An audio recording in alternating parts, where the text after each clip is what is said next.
शिक्षकों को, शिक्षा मित्रों को, अनुदेशकों को, रसोइयों को, आंगनबाड़ी और आशा वर्कर को भी। उत्तर प्रदेश के मुख्यमंत्री योगी आदित्यनाथ ने आज मुजफ्फरनगर में आयोजित एक कार्यक्रम के दौरान शिक्षा मित्र, अनुदेशक, आशा, आंगनबाड़ी और रसोइयों का नाम लिया। हाल में ही शिक्षा मित्रों और अनुदेशकों के मानदेय में वृद्धि की गई है। आपको बता दें, शिक्षा मित्रों को 1 अप्रैल से 18,000, वहीं अनुदेशकों को 17,000 रुपए मानदेय दिया जाएगा। जब से मानदेय वृद्धि की घोषणा हुई है, लगातार शिक्षा मित्र और अनुदेशक सुर्खियों में छाए हुए हैं। वहीं सरकार के तमाम आला अधिकारी और मंत्री, यहाँ तक कि मुख्यमंत्री योगी आदित्यनाथ भी लगातार कई मंचों से शिक्षा मित्रों और अनुदेशकों के बारे में अपनी सरकार की उपलब्धियों को बताते रहते हैं। इसी कड़ी में आज मुजफ्फरनगर में पुण्य श्लोक लोक माता अहिल्याबाई होलकर जी की प्रतिमा के अनावरण कार्यक्रम में मुख्यमंत्री योगी आदित्यनाथ ने शिक्षा मित्रों, अनुदेशकों, आंगनबाड़ी, आशा और रसोइयों को लेकर के क्या कहा, देखिए। हमने अभी शिक्षकों को, शिक्षा मित्रों को, अनुदेशकों को, रसोइयों को, आंगनबाड़ी और आशा वर्कर को भी 5 लाख की कैशलेस सुविधा उपलब्ध करवाई है, 5 लाख की। और धीरे धीरे करके हम लोग बीमा कंपनियों से बात कर रहे हैं, कुछ उद्योग जगत दे, कुछ सरकार दे। क्या हर श्रमिक को हम स्वास्थ्य की सुविधा उपलब्ध करवा सकते हैं जहां ईएसआई के हॉस्पिटल नहीं है? ईपीएफ की गारंटी देने की व्यवस्था करने की दिशा में आगे बढ़ रहे हैं।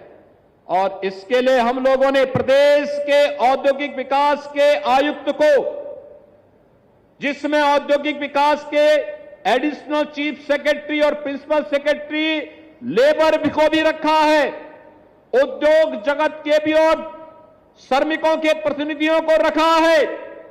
ये सभी लोग तत्काल इन कार्यक्रमों को आगे बढ़ाए, अच्छा मानदेय, अच्छा भुगतान और उसमें कोई कटौती ना हो, यह भी सुनिश्चित करने के लिए कहा गया है। तो औद्योगिक अशांति पैदा करने वालों से उससे सावधान रहिए, उनको सफल मत होने दीजिए। और मैं इसीलिए कहना चाहूंगा, औद्योगिक अशांति पैदा करने वाले लोगों से सावधान रहें। मैं सभी उद्यमियों से भी इस बारे में अपील करूंगा, वे श्रमिकों के साथ, कार्मिकों के साथ सीधे संवाद करें। हमारी सरकार तो श्रमिकों के साथ में है, उद्यमी को सुरक्षा देगी और हर श्रमिक को संरक्षण भी देगी, उनका उचित मानदेय देगी। हमने ऑलरेडी गत वर्ष ही कारपोरेशन गठित कर दिया है और गठित कारपोरेशन के माध्यम से इसी महीने उसकी सिफारिश लागू होने वाली है, जिसमें हमारा सफाई कर्मचारी हो, आउटसोर्स में काम करने वाला कोई भी नौजवान, उसको न्यूनतम मानदेय की गारंटी होगी। उसको जो गारंटी सरकार देगी, उतना पैसा उसके अकाउंट में जाएगा। कोई मीडिएटर उसके हक पे डकैती डालने का काम नहीं कर सकता है। और जब इस दिशा में कार्य किया जा रहा है, ये कार्य हम लोग केवल सरकारी भवनों पर ही और सरकारी विभागों पर लागू नहीं करने जा रहे हैं।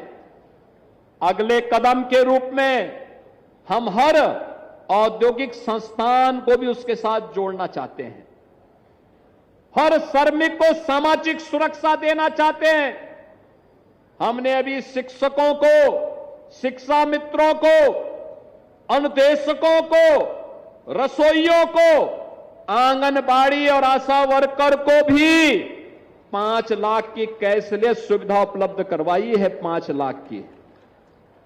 और धीरे धीरे करके हम लोग बीमा कंपनियों से बात कर रहे हैं, कुछ उद्योग जगत दे, कुछ सरकार दे। क्या हर श्रमिक को हम स्वास्थ्य की सुविधा उपलब्ध करवा सकते हैं जहां ईएसआई के हॉस्पिटल नहीं है? ईपीएफ की गारंटी देने की व्यवस्था करने की दिशा में आगे बढ़ रहे हैं।